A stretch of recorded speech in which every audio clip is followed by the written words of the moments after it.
आज हम पढ़ेंगे यूनिट 5 पृष्ठ रसायन पाठ के अंतर्गत कोलाइड बनाने की विधियां, प्रिपरेशन ऑफ कोलाइड्स। देखते हैं कोलाइड बनाने की विधियां। ठोसों को द्रव में गर्म करने से द्रव स्नेही साल आसानी से बन जाता है, जैसे गोंद व जल। अगर हम गोंद को जल में डालें और गर्म करें या स्टार्च को लेकर के जल में डाल करके गर्म करें तो आसानी से द्रव स्नेही साल बन जाता है, लेकिन द्रव विरोधी साल नहीं बन पाता है। इसके लिए विशेष विधि की आवश्यकता पड़ती है। लिखा भी गया है, देखिए, किंतु द्रव विरोधी साल को विशेष विधि द्वारा ही बनाया जा सकता है। तो द्रव विरोधी साल बनाने के लिए जो विधि का उपयोग किया गया है उसको दो वर्गों में विभाजित किया गया है। पहला परिक्षेपण विधि और दूसरा रासायनिक विधि। तो आइए क्रमशः हम इसको देखते हैं। पहला परिक्षेपण विधि, डिस्पर्सन मेथड। इस विधि में बड़े कणों के आकार को विभाजित करके कोलाइड आकार के कण प्राप्त करते हैं। बड़े आकार के कण रहेंगे, उनको विभाजित करके कोलाइड कण के आकार अर्थात 1 नैनोमीटर से 1000 नैनोमीटर साइज के कण बनाते हैं। और इसके भी निम्न प्रकार हैं बनाने के। पहला विधि है वैद्युत परिक्षेपण या ब्रेडिंग आर्क विधि, दूसरा पेप्टीकरण। ये दोनों विधियां एनसीईआरटी की बुक में है, हमारे पाठ्यक्रम में है, तो हम इन दोनों का ही चर्चा करेंगे। इसके अलावा यांत्रिक परिक्षेपण विधि है और अल्ट्रासोनिक परिक्षेपण विधि है। तो आइए हम क्रमशः देखते हैं। पहला वैद्युत परिक्षेपण या ब्रेडिंग आर्क विधि। इस विधि से तांबा, चांदी, सोना, प्लेटिनम आदि के कोलाइड विलयन बनाते हैं। एक बर्फ युक्त पात्र के ऊपर परिक्षेपण माध्यम जल लिया जाता है और उसमें स्थायी कारक के रूप में सोडियम हाइड्रॉक्साइड मिला लिया जाता है। फिर जिस धातु का कोलाइड बनाना रहता है उसी धातु का दोनों इलेक्ट्रोड लेकर के विद्युत तार को उत्पन्न करते हैं। देखिए, लिखा भी है कि परिक्षेपण माध्यम युक्त पात्र में दो धातु इलेक्ट्रोड को लेकर विद्युत तार को उत्पन्न करते हैं, जिससे धातु वाष्प में परिवर्तित हो जाती है।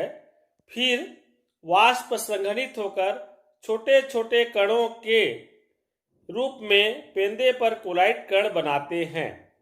जल में NOH मिलाने से तंत्र का स्थायित्व बढ़ जाता है। NOH के स्थान पर KOH के भी प्रयोग कर सकते हैं। प्रबल क्षार लिया जाता है, पोटेशियम हाइड्रॉक्साइड या सोडियम हाइड्रॉक्साइड। देखिए, इस विधि का ये चित्र प्रदर्शित किया गया है। ये जो है आप देख रहे हैं, बर्फ, पहला वाला पात्र में बर्फ लिया गया है ताकि जो है विद्युत तार को उत्पन्न हो, गर्म हो, धातु वाष्प बने तो उसको ठंडा करे और संघनित होकर के छोटे कण के रूप में कोलाइड कण प्राप्त हो। तो बर्फ है।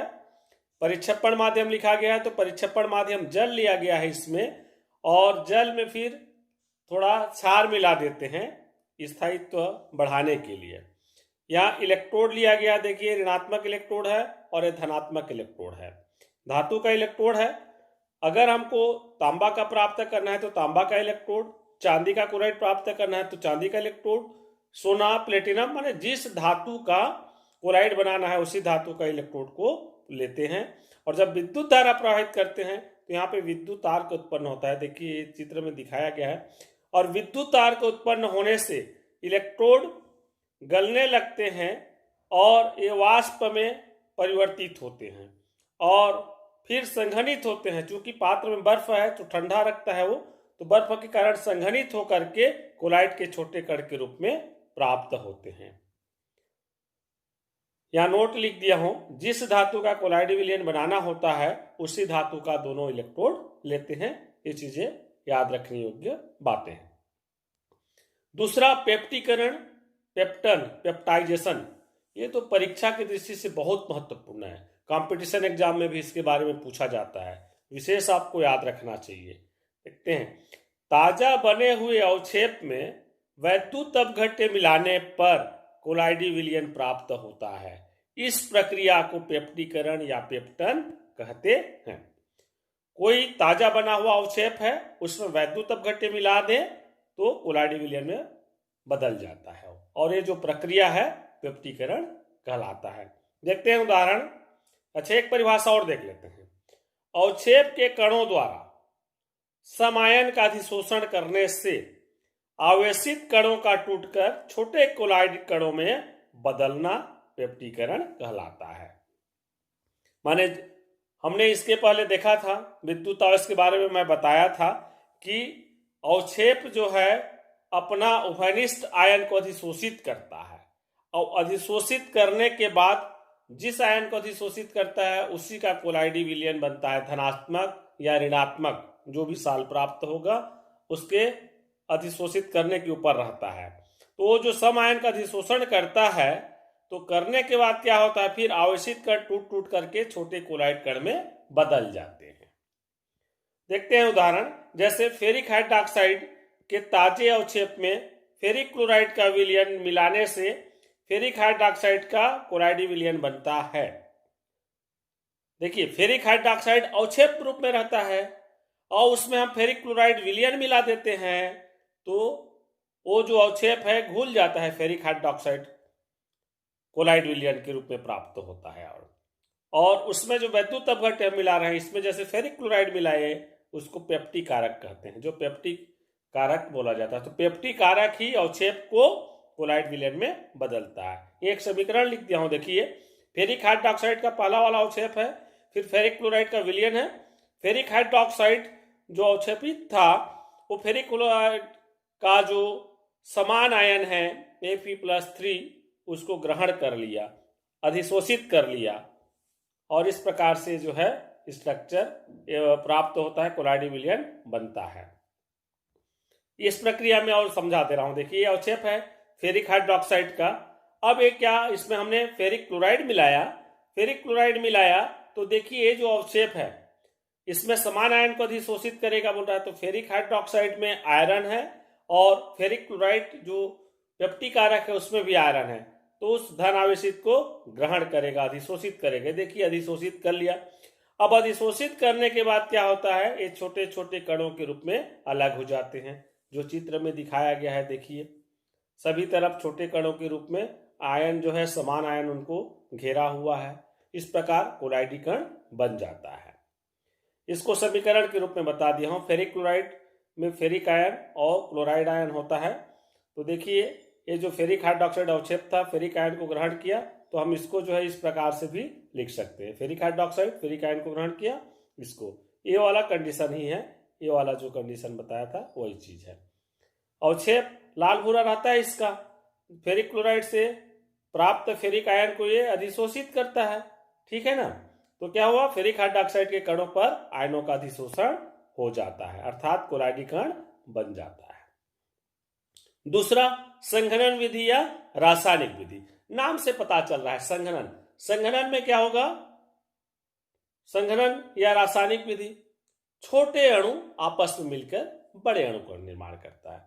तो छोटे कण मिलकर के को आपस में मिलेंगे और बड़े कोलाइडी कण का निर्माण करेंगे। बड़े कण मतलब कोलाइडी कण जिसकी साइज 1 नैनोमीटर से 1000 नैनोमीटर के मध्य होनी चाहिए।